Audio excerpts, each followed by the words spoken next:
Now we're here on the campus of Wilberforce University. Right quickly, could you tell my listeners and viewers, why are you here today?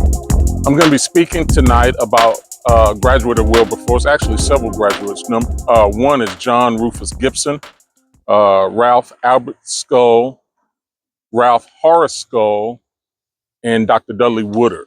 These were all prominent alumni of Wilberforce University that had ties to Galveston. Outstanding, outstanding. So you're here to talk about Juneteenth. My question to you is how are you preserving and promoting Juneteenth, especially under this current climate? Well, Juneteenth celebrates the evolution of our country to a more perfect union. So while it was not perfect in 1865 and it's not perfect today, freedom and opportunity came as a result of the events in Galveston, Texas on June 19th, 1865. For example, John Rufus Gibson, after he graduated from Wilberforce, he was actually from Ohio. He graduated in 1882, moved down to Galveston, became one of the early educators, and had a 54-year career. So when we talk about Juneteenth, often it's associated with enslavement, slavery, pain, and suffering. But I like to reshape the narrative to talk about freedom and opportunity that came right after Juneteenth. Right there in Galveston, less than 3 months, they started establishing schools. In September 4th and 6th, they opened 2 schools on the island. Those schools eventually grew into the first Black public high school in Texas in 1885. And Mr. Gibson was the second principal of the first Black high school in Texas. And he remained principal of that school from 1888 until he retired in 1936. So 48 years as principal of one school in one city. He also met the Skull family, Ralph Albert Skull. I think that's how he got invited to come down to Galveston.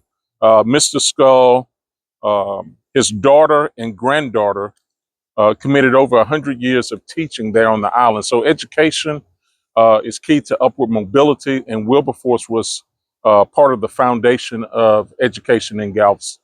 So there's a connection between Wilberforce and Juneteenth. Oh, absolutely. Juneteenth, again, is about the freedom and opportunity. And there were teachers moving down into Texas, like Gibson and others, that came south to teach. And because of their excellence and their high level of standard, Galveston was kind of a mecca for education in the state of Texas. Outstanding. So within this climate, especially you're a historian, you're educating, this is steeped heavily into Black history. And so how are you protecting your peace and preserving your hope that the story about Juneteenth and other Black history stories are not erased or diminished? Well, I basically want to talk about the truth. All right. When I was younger, I was told not to touch something hot. And of course, I made a mistake, touched it, got burned. So when I talk about that experience, I don't want to live in the moment of the pain of being burned, but I do not want to forget the experience, because if I did, I would make the mistake again. So the reason we talk about this history and the reason we focus on it is to learn from the mistakes of the past, to grow from them, and also to learn from the successes. Gibson and Skull and the other teachers there in Galveston should not be celebrated because they were African-American teachers. They were human beings that invested their life into educating and improving the lives of others. And we should celebrate them as human beings that tried to make the world a better place. And of course, there are individuals that want to debate theory and things like that. You know, gravity doesn't care if you believe in it or not, right? Right. So your opinion about the history doesn't matter if we know the truth. My job is to give you the truth, because the truth can set us free. Amen. Amen. If you could go back in time and have a conversation with one of our ancestors, who would that be and why? Well, I would go into my family. My father has talked a great deal about his maternal grandfather, Homer Johnson. He's not as well known as, say, some kind of historic figure, right? But there's some stories that I think he could share about Galveston Island that I would like to hear. And, you know, he was a young husband, young adult during the Depression. He and my great grandmother got married in 1925.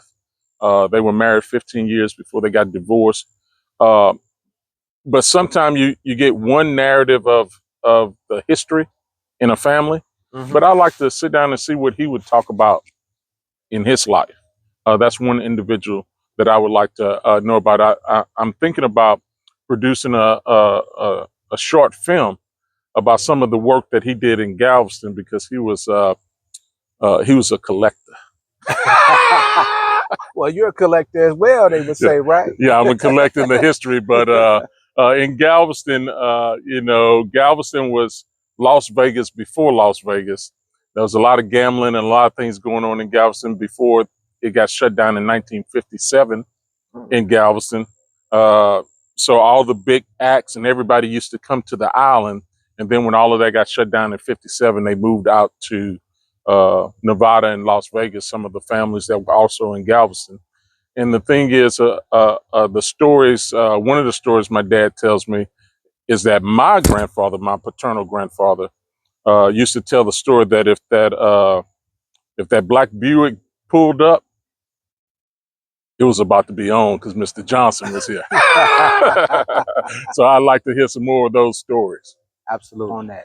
Yeah, Well- Galveston, Texas, at one point was the commercial center of Texas. It was the largest city in Texas until about 1880. It was the New York of the South. Before enslavement ended, 80% of the slave traffic by ship came through Galveston. Many of the wealthy individuals that had businesses on the island also owned the large plantations further inland. The largest enslaver in the state of Texas lived in Galveston. So Galveston was center to that commercial business, and the port there this year is actually celebrating 200 years from 1825 to 2025. Of course, we got Juneteenth, 160th anniversary, and then the 1900 storm, the largest natural disaster in 1900, when 6,000 to 8,000 people died because of the 1900 storm. It's 125 years this year, September 8th. So Galveston was central to the development of Texas. It's Houston's playground, a population of about 53,000 with almost 9 million tourists to the island. So many people don't realize Texas actually does have an island, a body of land surrounded by water. So you can fly into Houston and drive down to Galveston about 35, 40 miles southeast and really experience. I tell people you can read about Juneteenth, you can watch a documentary on Juneteenth, but it's like reading about swimming or watching a film on swimming. At some point, you have to get in the water. So I invite anyone listening to come visit Galveston, Texas, immerse yourself in the experience of the island, not just in the Juneteenth story and narrative, but Galveston has a very rich history of many cultures that they could come visit. And of course, we got great seafood being on the Gulf Coast. And I can co-sign on that for sure. Well, I want to thank you for taking the time out of your busy schedule to just to speak with me, speak to my viewers and listeners. I really appreciate you. And I thank you for the opportunity just to share a little bit of our history. You know, if we come together and exchange pennies, we both walk away with a penny. But if we come together and exchange ideas, we both walk away with 2 ideas or multiple ideas.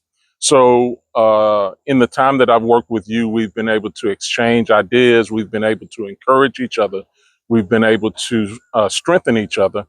And as I'm here today planting trees that I won't sit in the shade of, you too continue to plant seeds with the work that you're doing with these podcasts that others will enjoy the shade of. So I want to encourage you to continue, and I appreciate you driving up to see Professor Juneteenth. Absolutely.